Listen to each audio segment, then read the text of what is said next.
Good evening, everyone. Good evening. My name is Alison Rector, and I'm delighted that you're here. And this is Edith, Gawler, and Bennett, Konesni, who are here to entertain us with some of their beautiful music. And we're going to talk about trains and celebrate trains. So this is going to be a very informal evening. Edith and Bennett and I have talked a little bit. We're going to alternate music songs about trains. When I want to tell you a little bit about myself as an artist and my train paintings. So we're going to have a little back and forth. I'm hoping that we'll be done in about an hour, 15 minutes, around 7:30. Then we can chat, visit, get up and get something to drink. It's very informal. Make yourselves comfortable. So I'd like to start by thanking John and Kelly, the owners of the gallery, who have disappeared. But I can thank Roy and Chris, oh there's John, and Dean, and John Danos and Kelly Lair, who own the gallery here, and they also own the new space Cove Street Arts in Bayside, which is beautiful. Go on down there and check it out. So thank you for, when I told them that in addition to having an exhibit of pictures about trains, I wanted to celebrate train music, the first thing they said was, yes, that sounds terrific. And I just so appreciate their embrace of the arts in general and how they fuel our arts community in a larger way. So, and if you get a chance, I found out that Kelly has a secret musical past. So ask Kelly Lair about her secret musical past. There's Kelly. Yeah. All right, so I told you that tonight is going to be kind of a journey where we're going to alternate music and some stories that I want to share with you. And I am not a train expert, but I love trains, and I'm thinking there's some people in this room that love trains too. So I'm just going to share my love of trains as a visual person. So I'm first going to tell you a little about how my train project came together, how I came to paint these trains. Then I'm going to introduce our musicians. So, about a year ago, I had to go to Rochester, New York for my home in Monroe, Maine, which is in the mid-coast area, which is near where Bennett lives, and near Belfast. And to get from Monroe, Maine to Rochester is about 25 stops, very complicated. There was no easy plane route. I didn't want to drive my car. I loved the train, and I thought, gee, maybe I could take the train. It turned out that a train ticket from Boston South Station to Rochester, New York was, hello Elizabeth, hi, was $46. So I said, hey, not only am I going to have a fantastic visual experience, but it fits my budget too. So I already had this exhibit in mind. Some of you may know that I had just finished a very long project of painting public libraries in Maine, particularly the Carnegie libraries, and very interested in that history. So it was kind of a logical thing for me to go from looking at Andrew Carnegie's legacy to how he started as an industrialist and railroad man. And I really was interested, those of us who ride the train, there's just a magical quality when you're sitting on the train seat and looking out the window. And particularly, I wanted to look at the industrial backside of New England, you know, those peeks into warehouses and people's backyards and abandoned manufacturing sites and seeing what had happened to them.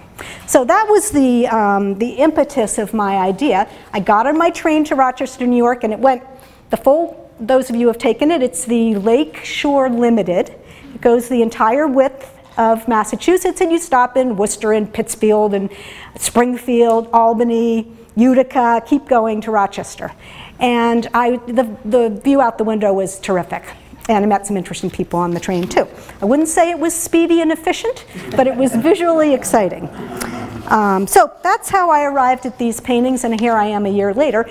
And of course, one of the things that I thought about as I was making the paintings in my studio was all the terrific railroad history there is that as it overlaps with American folk song.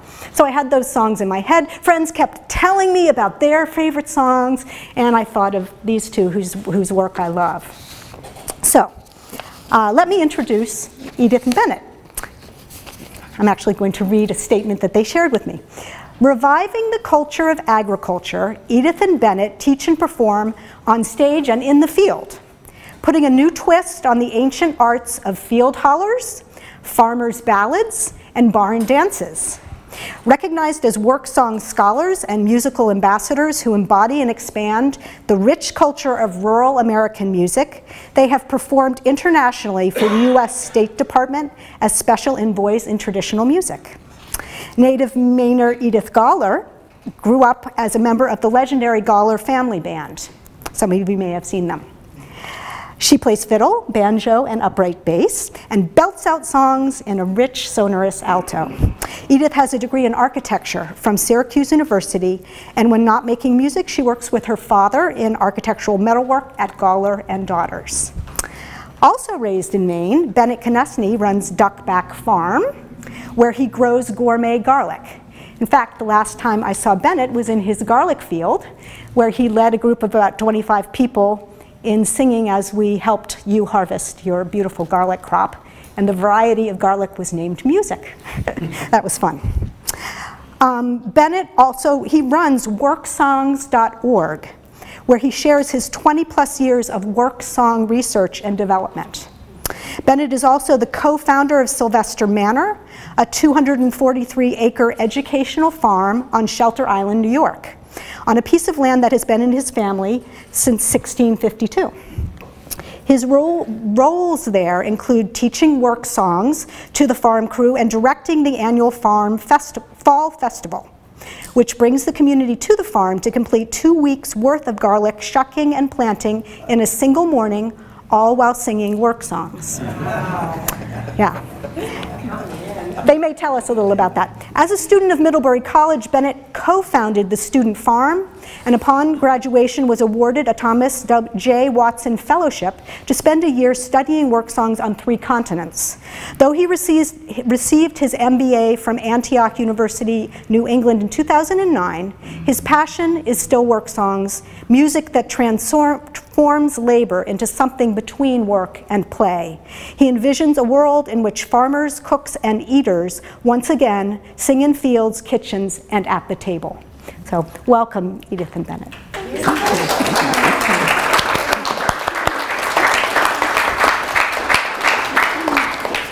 Wow, what an intro. Thank you, Alison. It's really exciting to be here. It's especially exciting for us as artists because when you're surrounded by great art, it's so inspiring. That's one thing. We get pure food, inspirational food from Alison's artwork. And also the opportunity to play songs that we don't normally play in public, train songs. I mean, sometimes some of these we will play on stage, but it's a great challenge to assemble a whole set list of train songs out of our large collection of material that we just sort of play with our friends and family, but not so much on stage. So we're excited to share some of that with you. And thank you for the challenge. All right. So we'll start off with a classic, Freight Train. You may know this one, and as with any of our songs, if you catch the chorus as it whizzes by, please join in with us. I think the acoustics in here, I can tell already, are really fun. So it'll be fun to sing together in here. So let's try it out. Try it out.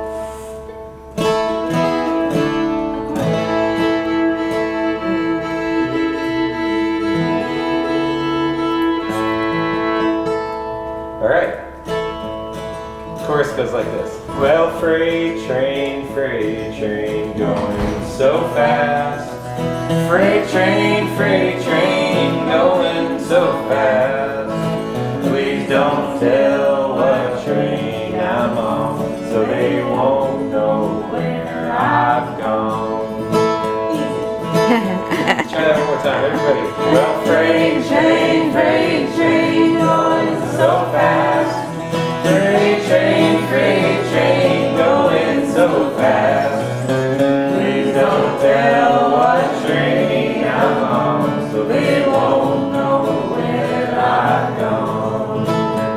Well, when I die, Lord, bury me way down on Old Chestnut Street, so I can hear old number 9 as she goes rolling by. Freight train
fun to play that right in front of this little And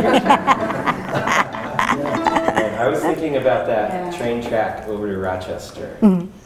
I remember one time I was visiting Edith in Syracuse, and it's on that same train line. We were driving around looking for lumber, and we ended up at a freight yard. And I don't know what we were doing there. We were looking for the lumber yard, but it was right next to the freight yard. Anyway, it was kind of dusk, and we were trying to get to the lumber yard before it closed. But all I wanted to do was like jump on one of those freight trains. Just jump on board and go. Take it. Remember, you know that feeling? You get that feeling when you're next to a freight train? Well, one day it actually happened. Edith's going to tune up. We're going to sing another classic to kick things off. I'm going to tell this quick little anecdote as you tune up, as we both sort of move around. Which was, we were in Belgrade one time, at Belgrade, Maine. No, Waterville, Maine, actually. And there's a Railroad Square Cinema there. You may have been there and seen a nice movie. And there's a great pizza place there. And I think we were there having some pizza after a movie or before a movie. And it was winter, and they still run freight trains through Waterville. And one came through very nice and slowly. And did I actually hop on that thing and ride it? From one end of the parking lot to the other. Nice, about 500 feet. That's my single hobo experience.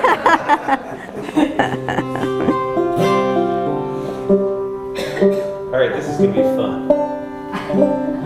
Well, yeah, and I should just say that last song we played, that tune we played on the end of Freight Train, is called Red Prairie Dawn, and it's a classic old-time tune. And in the B part, when we were humming along, I always think of a train horn when we play that part and we sing it. And so stuck that in there. And Red Prairie Dawn, I can just imagine trains rolling through the prairie, overnighter maybe. We got the red sun coming up over the prairie. That's what I have in my mind's eye when I play that. That's my first train memory, is waking up in the middle of Nebraska on an Amtrak and seeing the lights in the farmyards flashing by and seeing the Red Prairie Dawn. Wow. It's almost like we planned it. I think we know what we're doing. So the next one is going to be John Henry. You guys, I'm sure you know the story of John Henry. This is one of the songs that we never play on stage, but we just play like when we're kicking around in the kitchen with friends. Somebody says, "Let's sing John Henry!" So we managed to cobble together a whole bunch of verses, and Edith, God bless her, has done the hard work of memorizing the whole thing. Oh, it's not that. We'll see what happens. Are we still on tune? Oh, dear. It's you. Aha!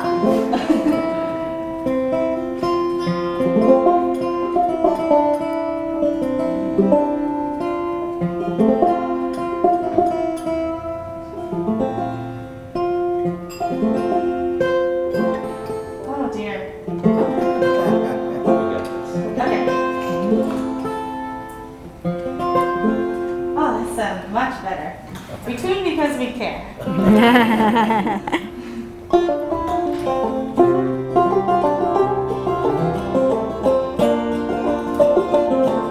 Starting us off with a tune called Lost Lula.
think maybe Sure. we'll kick it back to Alison. Perfect. Boy, am I glad I don't have to be a steel driving man. People sometimes say, you've worked so hard on these paintings. And I say, nope, it's not like driving steel. So I'll talk briefly about how I made the paintings. Welcome. Hi, Kim. Hi, George. And then I'll kick it back to the musicians. So when I made these paintings about trains, or any paintings that I make, I'm always thinking a lot about color and light. That's really what interests me, no matter what the subject matter is. And right now I'm in love with the history of trains, but it's light and color that always concern me. So I thought you might like to see a little bit about how I go about making a painting. For example, this painting, which is called Dusk Engine, which is actually in Thorndike. You guys have maybe been through Farwell Mill is right here. Yeah, sure. Yeah. So I brought a few things to show you about how I make the paintings.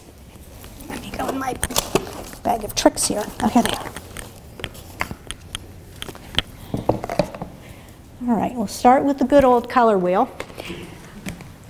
I went to Brown University and I was lucky enough to take some classes at the Rhode Island School of Design. Hi, Bill.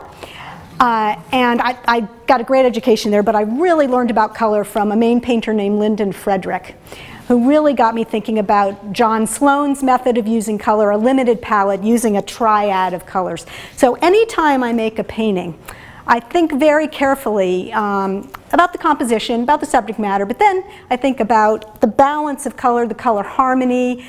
To me, there's some analogies with music, because I could paint this same painting using any combination of color triads. I see some people nodding, and it might have more of a minor chord or a major chord feeling depending on the emotional timbre of the painting. So it's a choice that I made. Yes, they're realistic paintings, but it's the emotional content of the light and the color that I really hope speaks to you. So I think about the color wheel, and in my studio I spent a lot of time making color charts like these, which are the triads. So for example, in this triad, I've got a yellow, a red, and a blue, and I'm mixing all the possible combinations of those. I'm mixing all these colors, and I'm mixing the ones that are more neutral and the ones that are more intense high chroma color. I'm mixing lights and darks. I'm thinking about all that. So I'm going to pass around. So I can spend hours making these color charts, which are lots of fun. I'll pass those around. And it tells me if I painted this picture using this color triad versus painting the picture using, this color triad, the same painting would have very different feelings. That's a choice I'm making as an artist. So let me pass some of those color charts around. Bruce, there you go. And then the other thing I think a lot about is values, which is the black and whiteness of the picture. I don't know what the musical analogy would be for this, but I'm always thinking, where is the lightest light and where is the darkest dark? This chart, which is a classic value chart, I copied from Eric. My husband and Eric and I went to a wonderful exhibit at Harvard a couple months ago about the history of the Bauhaus at Harvard. And one of the student exercises, of course, Joseph Albers was an instructor there. And there was a chart like this on the wall at the exhibit, and I came right home and plagiarized it. But I just thought it was fascinating that, basically you have a gradation of white to black. That is what we call the values. And so these are the same three striations of color, but one is on a white field, one is on the mid-tone gray field, and one is on the dark field. And you can see that, the way that we perceive the dark colors changes greatly depending on what the field is. Same thing with the lights. So I'm thinking about these color charts, I'm thinking about this value strip, all those things which are like musical notes, and all that goes into painting a picture like that. So, so when I mix my colors, I pick the color palette as I'm mixing my colors. So in this one, for example, I knew I wanted this painting to have, this is about the hulking size of that freight engine that really caught my eye. And then it was at dusk, the light, I really wanted that sense of light in the front of the train. So right away, I'm thinking about my values. No matter what color I pick, I want darks here. I want this painting to be dark. And then that relationship with this area of light, whether it's an abstract Mark Rothko painting or a representational painting, those color relationships are going to hopefully make this painting speak to you and communicate something to you about light and color. So I take, here's my color strips. As I'm mixing my colors in my palette and painting, I'm continually testing, you know, how dark is this blue? Is it a dark value blue? Is it a light value blue? And using these color strips, or value strips. So the last thing I brought to show you were some small studies. So when I painted these series of train paintings, which are here and in the small gallery there, I often do small studies, which are plein air studies. Harder to do on a train, but I have done them in many different locations. This is one that I painted on Cliff Island out here in Casco Bay. And so I do lots of these little quick color studies. I do some, I call these Grizz Eye Studies, the word Grizz Eye coming from the French word for gray, so it's a value study. This I think of, this is the inside of the Hancock Point Library. And so I can do these quickly, get some notes about the values, get some notes about the colors, take those back to my studio. Here's another value study. Stan, would you help me for a minute? Would you stand up or would you hold these two? Yes. Or actually that one and that one. I'm going to show you these aren't train paintings, but I just wanted to show you how I work. So Stan has in his hand, let's see. This is Cliff Island. Oh, thank you, Bennett. Yeah, that'd be wonderful. These studies resulted in this painting. So this is a small sketch that shows, actually, I think it's a building where fishermen come in and fill up their oil tanks. It's right here in the painting. It's right here. And this painting, how many hands you got, Bennett, is this area here. Also, Cliff Island. This is the Whales of August Island. There's the light falling on this shed, and Stan has the light falling on this far area of water. So that's how I take these quick sketches. I think of the values and the colors. I go home and compose a painting in my studio using all of these tools. So thank you. And I'd like to pass these little ones around for you to look at. I take that.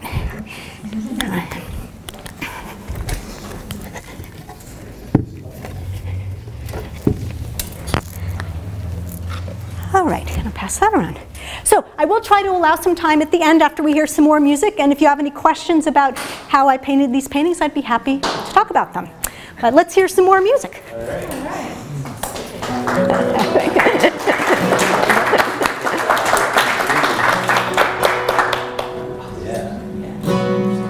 All right, speaking of colors, here's another one I've been itching to sing in Portland for a long time. It's called Brakeman's Blues.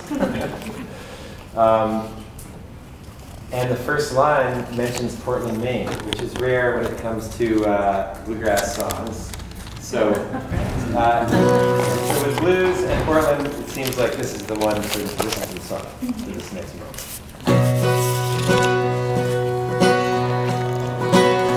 Well, Portland, Maine is just the same as sunny Tennessee. Portland, Maine is just the same as sunny Tennessee. It's a hot one day. Well, any old place I'm gonna hang my hat. It's all sweet home to me. I ain't let old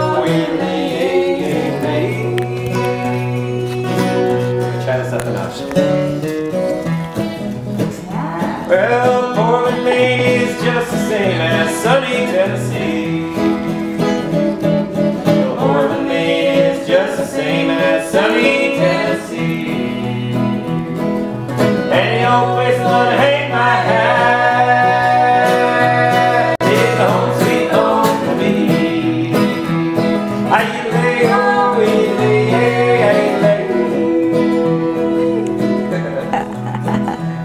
if that train should catch on fire, there'll be no water there. If that train should catch on fire, there'll be no water there. It'll be a hot one there, but I'm better off down the road. Aye-lay-oh, aye-lay-oh, aye-lay.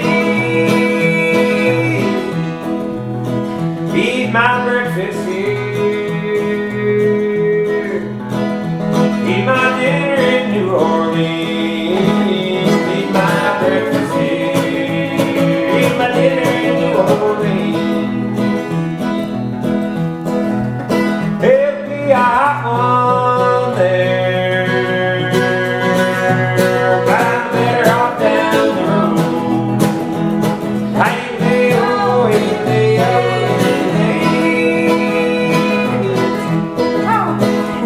Well, Portland, Maine is just the same as sunny Tennessee. Well, Portland, Maine is just the same as sunny Tennessee. Of course, we don't believe that.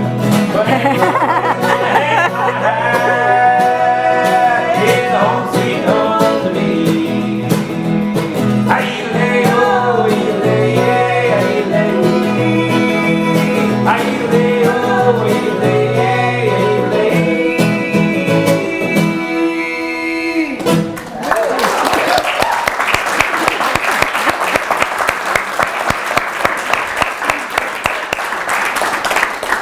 Brakeman Blues. The brakeman spent a lot of time on those trains. Made famous, I believe, by Jimmy Rogers. Jimmy Rogers.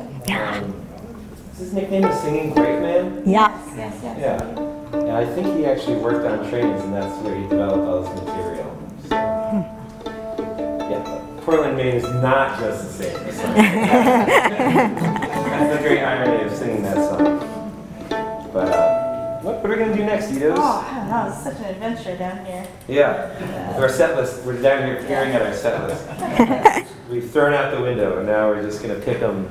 Your choice. I don't. What about Train on the Island? Oh yeah, Yeah. let's try that one. It's really nice. Thomas. Train on the Island.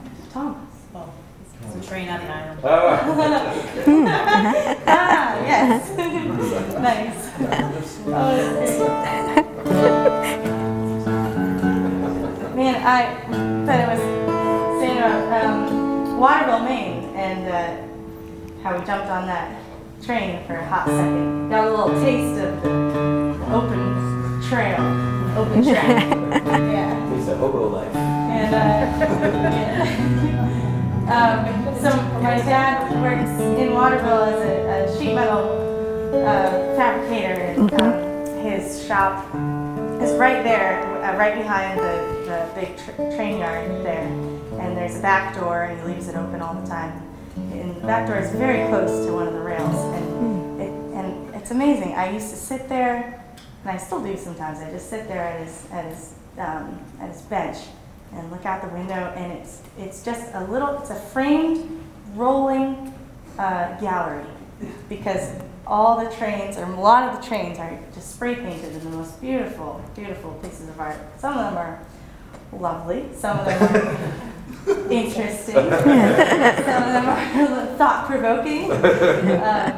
But I just really appreciate that rolling gallery when I'm at the shop.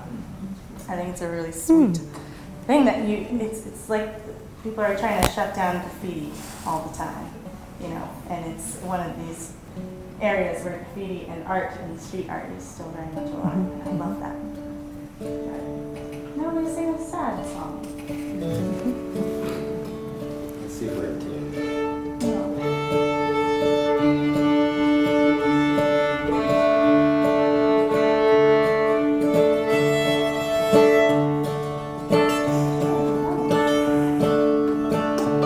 The song is called Train on the Island. I'm not sure which island has a train. I know Long Island has a train. And maybe after this we'll play a Long Island fiddle tune. Long Island, New York, that is.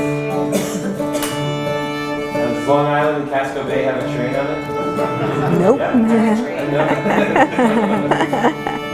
Toy trains. Yeah.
we do one more and then pass back to Alison.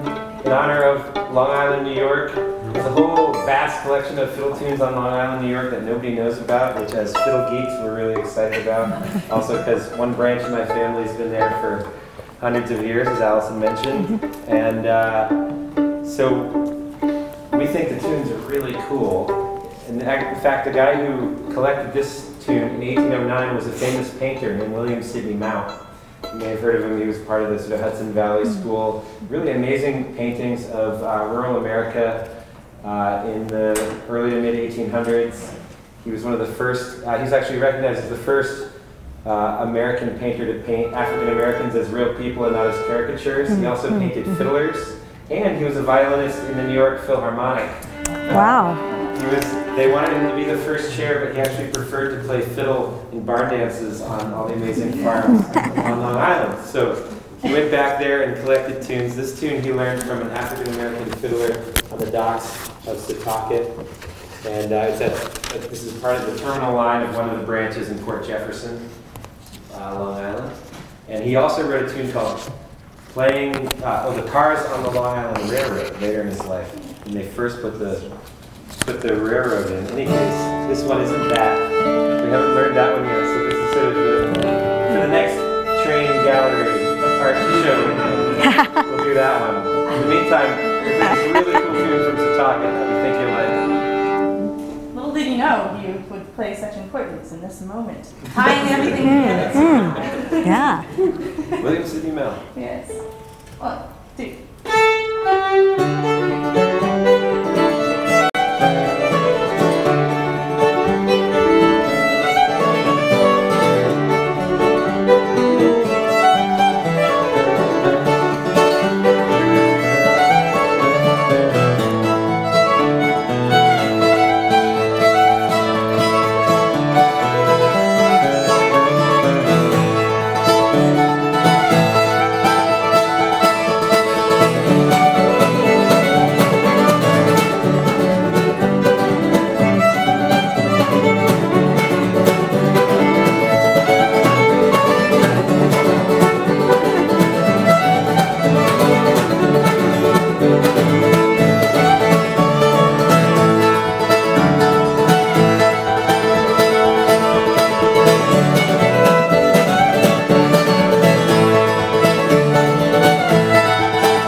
Edith, Gawler, and Bennett, Konesni, thank you.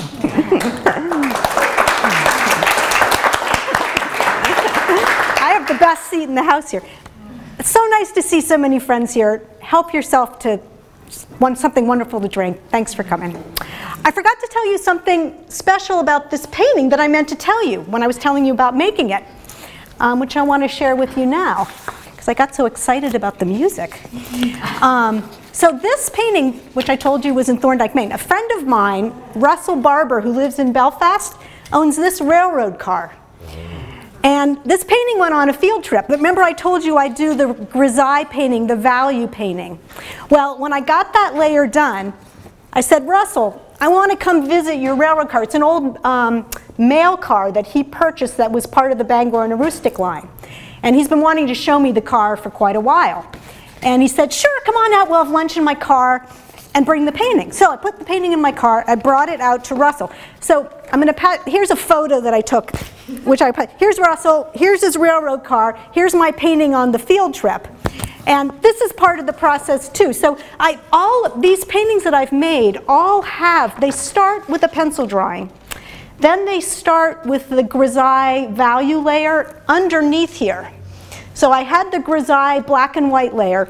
I took the painting on a field trip. I showed it to Russell, and he said, "Oh, I love this painting, but Alison, you've gotten the tracks a little bit wrong." And he's a train guy. He knew how to, and he told me there was another building here. I think he's also an extraordinary photographer. So that's a time when I can make some subtle changes in that Grizz Eye layer. I can actually sand out and repaint areas. So I'm going to pass around this picture of the painting on the field trip with Russell Barber. And this painting, which is harder to see, which is one painting that was painted outside of the United States, the only one, that is a train trip Eric and I took from Turin, Italy to Paris. Started with a Grizz Eye layer too. So this is a photograph. In this case, I used a burnt umber and white to make a value scale. And this brown and white painting is the very first layer of paint under here, and then the subsequent layers are put on top, thinking very much about those colors and values. And it just, it looks like a very smooth painting, but there might be 5 or 6 layers of paint on this painting that build up to this. So I forgot to tell you that. All right. The next section that I wanted to talk to you about was a little bit, as I said, I'm just a visual artist. I'm not a train expert. I know there are people here who know a lot more about trains than I do. But I got this book, The Railway Journey, Trains and Travel in the 19th Century. I wanted to learn a little more about trains. So I wanted to talk to you a little bit about trains, what I learned about trains and time, which is part of what I love that's so magical about trains, and maybe for those of you who ride trains. So why is it that when I'm on a train I get into this wonderful, my mind can just wander as I'm looking out the window, and it's great for thinking and the rocking motion. So I learned a little bit about trains, and the earliest trains came about in the early 1800s in England. It was related to the coal industry. They were pulling coal out of the mines in England, and they'd been relying on horses for travel and human legs for travel and wagons, but the coal fields were the start of the first trains, and all sorts of different configurations early on, and how to design a train. Would you use a horse with it? So people at that time were really thinking, they were moving from horsepower to an industrial way of moving, and it was a big change. And there's a lot of essays in this book about how different it was to move through the landscape instead of being powered by a horse or your own power, where you could feel the effort of the horse and of your own body. Suddenly that's a machine, and you're moving at a different rate, and you're crossing the landscape in a very different way. With the horse and wagon, or if you were walking, you'd be going up and down and through the mountain. You'd be over the topography of the landscape. Suddenly the train was, the tracks were cutting through the land. So they were traversing ravines with bridges and cutting tunnels through and filling in embankments. So the whole relationship to the landscape changed. Instead of the effort of the horse or your own body going over the topography, you were penetrating the landscape with the track. So it changed humans thinking about sensory perception and how we perceive spatial differences. And they talk about that moving on the train is you're moving through an ensemble of a machine ensemble, the car and the track. In a way, it was an early driverless car. I think that's part of what I love about trains, is I'm freed from the responsibility of thinking about my transit. I get on the train, I ride, and the machine is taking me where I need to go. But that was a radical thing when that first started. So distances shrank. And this book talks about the annihilation of space and time by the trains. Suddenly people were traveling a lot faster. Travel times, shrunk by 1/3. There were essays about local characteristics being lost and how England was getting smaller and absorbed by the city because those physical distances were no longer there and goods were traveling so quickly. And the train stations were portals to new worlds, which I think is still true when we travel. We think of the whole possibility. When we see that freight train, it's the possibilities that lie at the end of that line. So I did want to read you one section. The author of this is Wolfgang Schnivelbusch. It was translated from the German, and I'm only partly through it, but it's fascinating. But I wanted to read you a little section because humans' understanding of time changed because of trains. And it was the beginning of the standardization of time locally and globally that led to time as, so that just seems so revolutionary to me. So I'm going to read you an excerpt about this. So in the 1840s, those individual English train lines and another place in Europe, they each had their own timetables for each local train. And so, you know, depending on which line you were on, it wasn't standardized. They had their own systems and they didn't connect with each other. And then Greenwich time was eventually added, and I think, is that addressed in here? Well, let me just read this to you. When, after the establishment of the Railway Clearinghouse, the companies decided to cooperate and form a national railroad network, this was in England, Greenwich time is introduced as a standard time valid on all the lines. Yet railway time is not accepted as anything but schedule time until late in the century. As the rail network grows denser, incorporating more and more regions, the retention of local times becomes untenable. In 1880, railroad time becomes general standard time in England. In Germany, official recognition comes in 1893. As early as 1884, an international conference on time standards held in Washington, D.C. divided the world into time zones. In the United States, the process was more complicated, as there is no cooperation whatsoever between the private railroad companies. Each company has its own time, in many cases the local time of the company's headquarters. In stations used by different lines, there are clocks showing different times. 3 of these in Buffalo, 6 in Pittsburgh. Yeah. In 1889, the United States is divided into 4 time zones, essentially unchanged to this day. Officially at first, the times within the zones are regarded only as railroad time. In practice, these become regional standard times, although they are given legal recognition only in 1918, 100 years ago. So, yeah. So the last thing I wanted to say about time before I let Edith and Bennett play some more, I told them I was going to think about time. When I delivered the paintings here to the gallery, it was end of July. I got here a little early because I was excited. Dean met me. And I sat on this bench out here and just enjoyed the fantastic people watching. And it was about 8:45 in the morning, maybe 9 o'clock. This troop of preschool kids went by. I don't know if they come by every morning. It was like 20 preschool kids. They were all excited. They had matching yellow t-shirts on, and they were all holding hands. And I think they actually had like a little rope that was connecting them, and they were parading down the street, and I was sitting right here. And 2 of the little boys, I mean, they must have been like 4 years old, and they were going, "We're going on a train, we're going on a train." And it just seemed like a premonition or something to me, because I was about to deliver my paintings, that I would, that a 4-year-old is still excited to get on a train. Why is that? I assume they were going to the narrow gauge. Yeah. So that made my heart feel wonderful to see a 4-year-old doing that. So that's what I have to say about train. I'll let them play some more. Then I have some closing remarks. Get up and get a drink. Thank you for the music.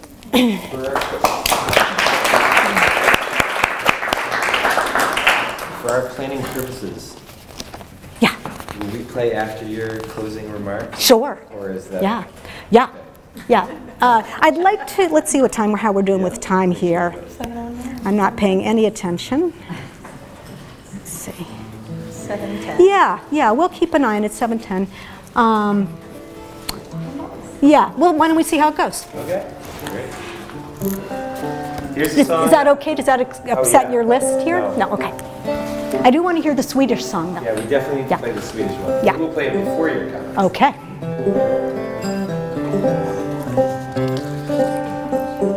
We're going to play a song called Walkin' Boss. This was collected by a fellow named Clarence Ashley outside of a coal mine in West Virginia, as a team of railroad workers were basically building tracks into a new mine. And also sort of like getting them all lined up, pounding stakes, getting them all lined up.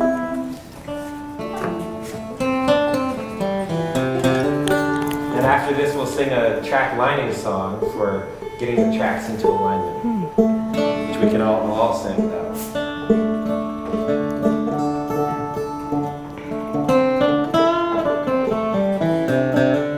It's got kind of a real bluesy feel. You can, as an African American work crew, you can really hear it, and in the story itself.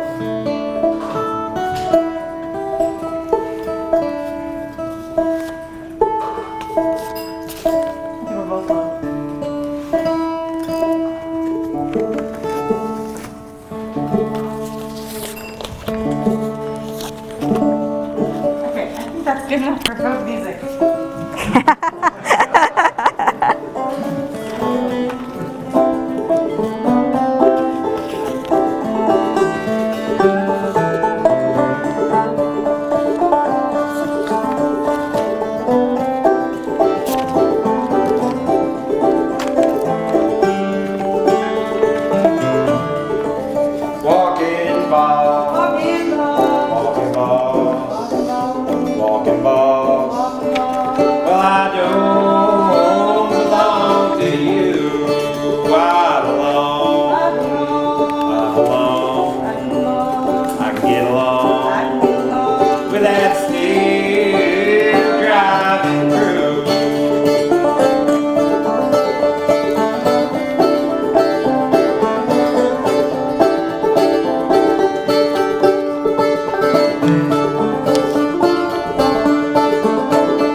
In my project, the Work Song Project, to revive work songs as an art form, and it's a real interesting life I get to lead, and Edith gets to lead it a lot because she's always around helping out with various projects.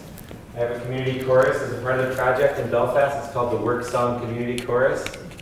And we get together twice a week to either farm and sing, row and sing using old sea shanties from the Maine coast, jog and sing, and do handwork and sing, knitting, carving, oiling tools, anything like that, sewing, mending things. It's a lot of fun. And I teach all songs from all over the world based on my research. And this is one that's popular in the chorus, so welcome to the chorus. And let's blow the roof off of this place. It's pretty simple. What you do is, This is from lining the tracks, and there's amazing archival footage. It's worth going home and checking out of the teams that would do this. They'd have these long bars, steel bars, and the railroad tracks would be on sort of like laid out. And if a train went over the tracks, sometimes if it was really heavy, it might push the tracks out of alignment. And so they needed to sort of get those tracks back into alignment using steel bars. And they would kind of do this little dance. They were called Gandy dancers. That was the name of the job, the occupation, Gandy dancers. They do this little dance like this, and they get the song going, and then they'd all lift at the same time. And with 16 people lifting, you can actually move a train track 6 inches or a foot from side to side. And the dancing beforehand was get everyone in the exact synchronized rhythm, so that when the big oomph came, it was right there. Everybody's trained. So this is one of those songs, Chakalaka. Oh yeah, we sang this in the garlic field. Okay, yeah. Perfect. All right, so here's your part. Chakalaka. Try it. All right. Oh boys. Okay, so I'll go. Oh boys, can't you line it? Chakalaka. Right. Oh boys, can't you line them? Chakalaka. Oh boys, can't you line them? Chakalaka. See how the weeds go lining track. That's where you get up and stretch your back. So try that last one with us.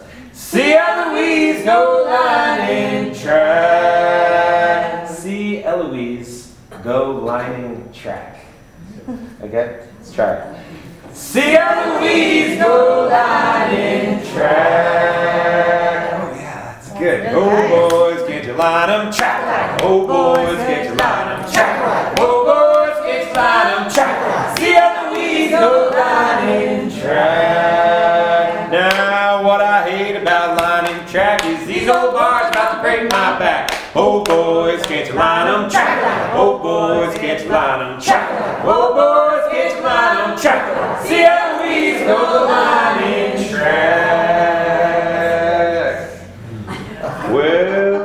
Well, two old fellas just sitting in the shade, each one wishing that the other was a maid. Oh boys, can't you line them? Chakalaka. Oh boys, can't you line them? Chakalaka. Oh boys, can't you line them? Chakalaka. See Eloise go lining track. Well, Moses stood on the Dead Sea shore, just smoking at the water with a 2x4, singing, oh boys, can't you line them? Chakalaka. Oh boys, can't you line them? Chakalaka. Oh boys, can't you line them? Chakalaka. See Eloise go lining track. Well, you know one thing I like about you, it's the way you wear them high-heeled shoes. They roll. Oh boys, can't you line them? Chakalaka. Oh boys, can't you line them? Chakalaka. Oh boys, can't you line them? Chakalaka. See Eloise go lining track. Oh, that's it.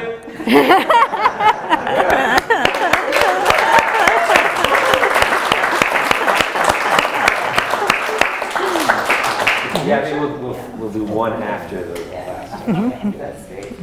Well, should we pass it back? Is there anything? What are we doing on time? What time is it? Let's see. How about you do one more? One more, and then talk, and then do we have time for the Swedish one after that? Or should the Swedish one be now? Swedish one now. Okay. I think that would be good, yeah. Swedish one now.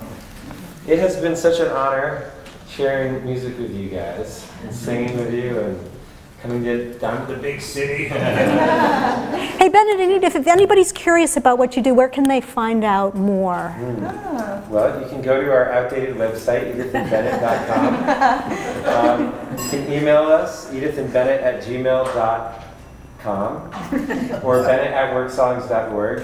Or just go to worksongs.org, because that's a really great updated website, wonderful resource, and a lot of what we're doing together, and me and my family, that's part of our family band too.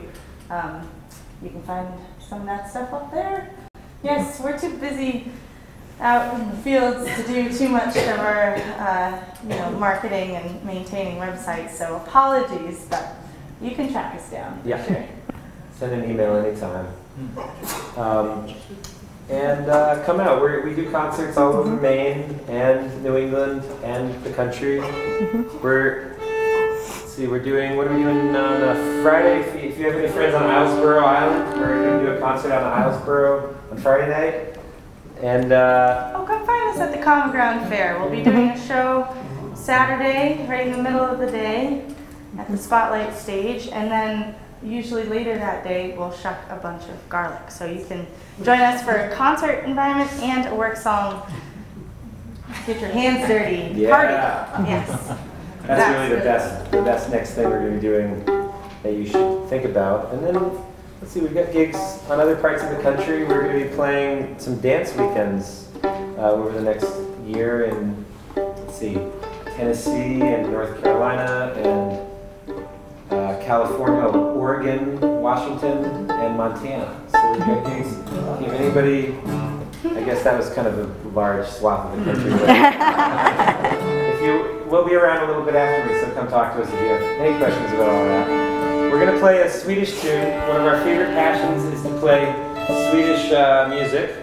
We love the Swedish fiddle tunes. There's something about them. They're so impeccably crafted. Like their train system. Amazing.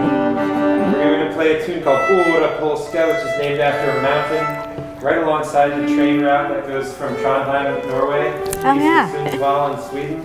And it's one of my favorite train routes in the world, actually. Really beautiful. You climb up out of the coastal plain into the center of Scandinavian mountain range there, and right up, you sort of crest the Great Divide, and you come down the other side, and pretty soon on the left you find this huge, it's kind of like Sugarloaf. It's the Sugarloaf of Sweden.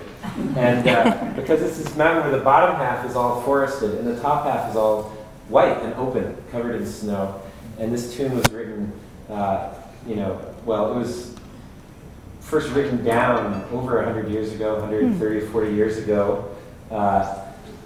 And the guy who wrote it down said it described hiking up through the foresty bit, the first half of the tune, the A section of the tune, and then the second half. In the fog and dark kind of Misty rocks, there's trolls around every rock. Yeah.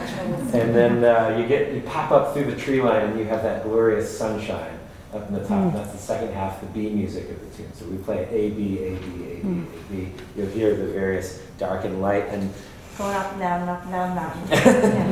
the tie-in for me is I was just there in April skiing, and what an amazing thing to see this mountain from the train. It was just the most incredible bluebird day, and it's looming over the train. You can't do that when you're driving so much. First of all, because the roads are so tight, and there's trees up in front of you, and you're maybe focusing on the road if you're driving. Whereas on the train, you can just kick back and see the majesty in front of you. So enjoy some majesty, and thank you again for having us. Thank you, Alison, for having us, and support local art and local music. Somehow supporting Alison and her painting supports us and our work as musicians. So thank you all for your support. Yeah. I appreciate it. Here we go. Ora Polska. Ora Polska.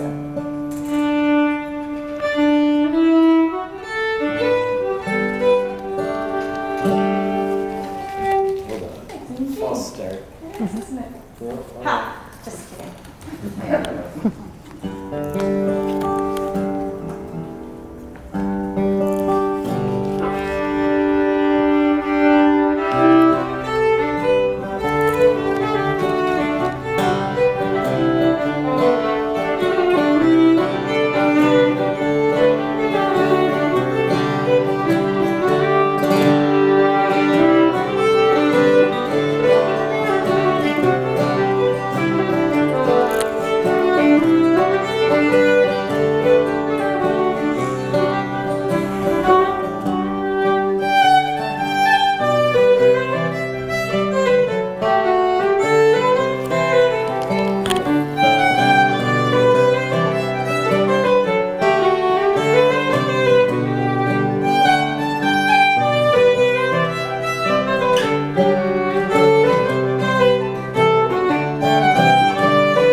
mountain Yep. and the tracks Oh my right God. there. Yep. Yeah. Yep, there you go. There you go. Yeah.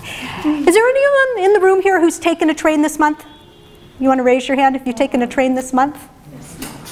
Okay, there's like 5 hands. Anyone taken a train? Okay. Anyone taken a train in the last 2 weeks? Okay, 5 still. Anyone take, well actually, what train? I took the train from New London to Boston. I Okay. actually took, it was a multimodal experience, but the train was the best part. Excellent. Bill, what train? Freeport to Portland. Yep. Hey. Other train riders, will you tell us, I saw the other hands? Which train were you on? Downeaster to Durham. Downeaster to Durham? Yep, wonderful. Anyone taken a train in the last week? Bill? Wow! All right, there are 4 people. I have a prize for you for being train. This is a little silkscreen print I made of a train. And for you train riders, who were the other 3 train riders? Yeah. Yeah. Oh, I want to talk to you. Yeah, yeah. Oh, thank you. This is a silkscreen print that I made. Yeah, and I'll catch up with you afterwards. Yeah. What's the name? Say it again. Train Riders. Northeast. Northeast. Yeah. I knew we had some train enthusiasts in the room, and I'm sure many of you have stories. We do have some board members from Train Riders Northeast, an organization I didn't know about, responsible for bringing the passenger train here to Maine and many other things that I probably don't. Will you just raise your hand, Train Riders Northeast? If, yeah.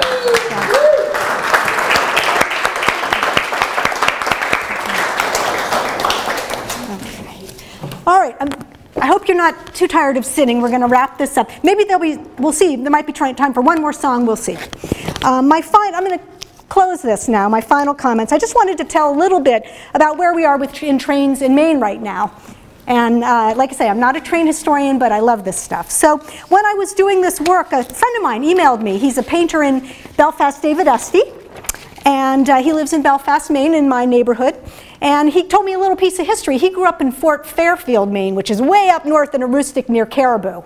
And he said, Allison, I forgot to mention that I grew up outside the Bangor and Aroostook Railroad Station in Fort Fairfield, often walking the tracks to the local candy store. In the late 1940s, my dad did maintenance on the steam engines at night. I would go down, climb up into the cab, shovel coal into the firebox, and go out with him to turn the engine around on the round table to head it back toward Bangor in the morning. I thought Bangor must be the end of the earth. All right, I'm just going to read a couple more. I asked Edith and Bennett to sing the Swedish song for a reason that I'll get to. They actually asked me if I knew anything about Sweden and trains. But I wanted to read you an excerpt from, this is a little bit about trains past, present, and future. All Aboard for Yesterday, a nostalgic history of railroading in Maine by Down East Publications. And there was a little excerpt here about trains in Maine that I thought was really terrific. The hiss of steam and conductor's cry of all aboard are no longer heard at railroad stations all over Maine. Yet the romance of railroading still remains strong. Diesel freight trains continue, oh, this was written in 1979. Diesel freight trains continue to rumble over the tracks of Maine Central and the Bangor and Aroostook, the state's largest rail carriers. Once a day, the municipally owned Belfast and Moosehead Lake Railroad, my local, dispatches a train from Belfast to Burnham Junction and back, hauling grain to poultry growers in Waldo County. And until the big Loring Air Force Base is phased out, which it now has been, the little shuttle freight that carries the supplies 5 miles across the Aroostook potato fields from Limestone has plenty to do. Also, there is no scarcity of railroad buffs to keep alive memories of railroading as it used to be. Probably describes many of us.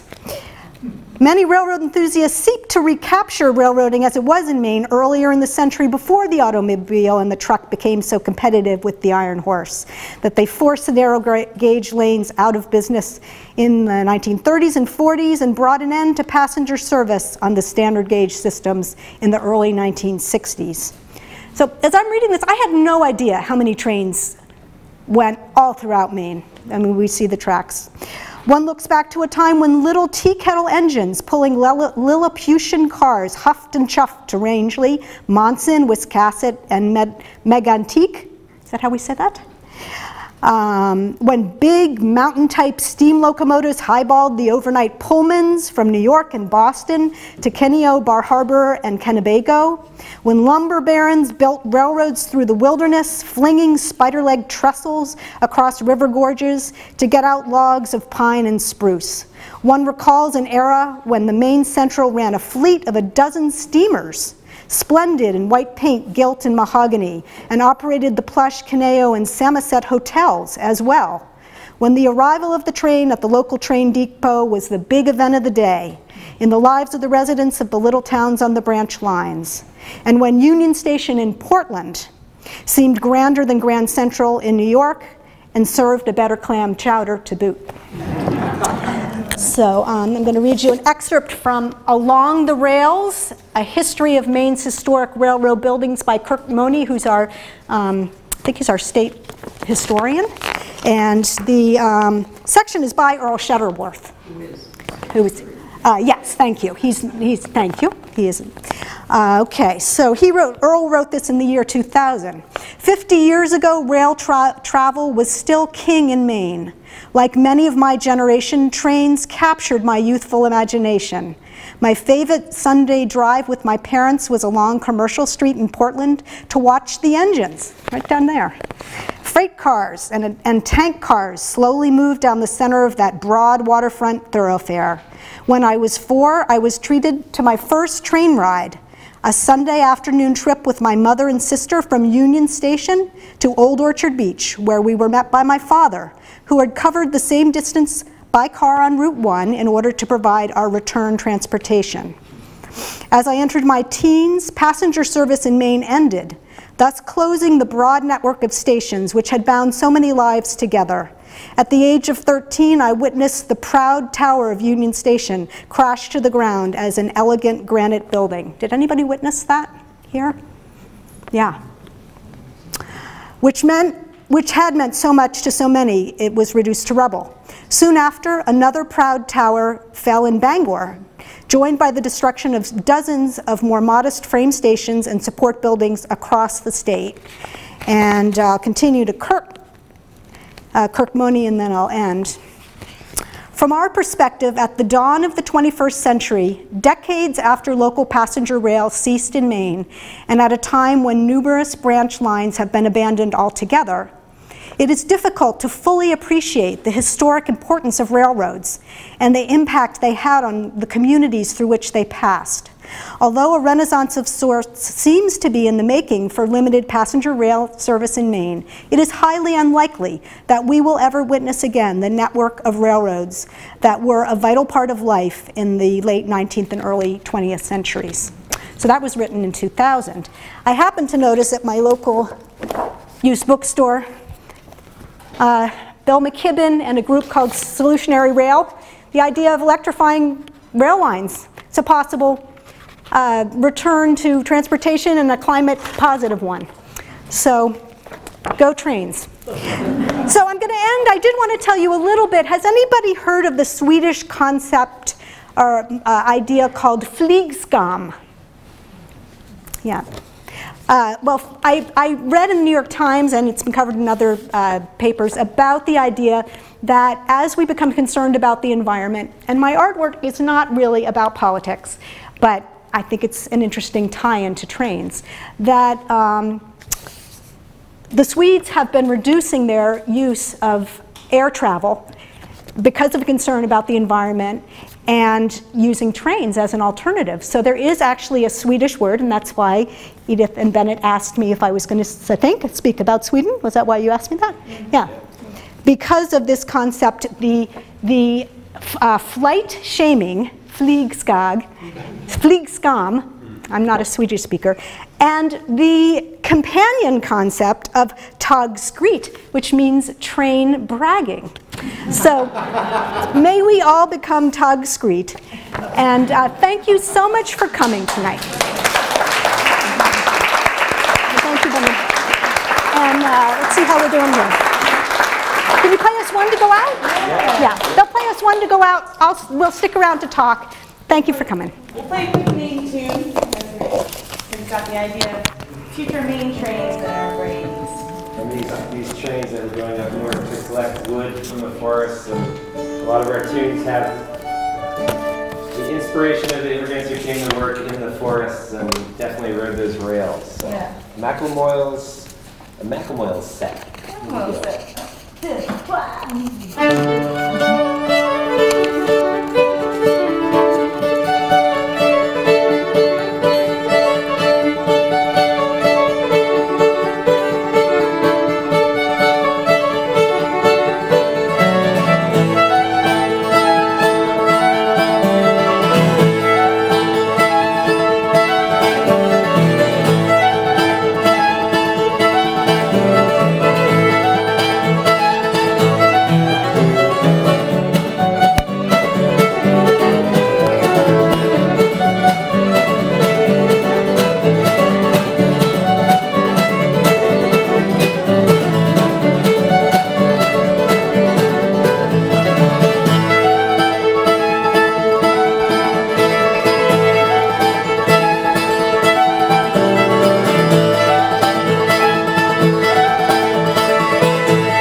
Bennett. You made my dream come true here. Thank you so much. Yeah.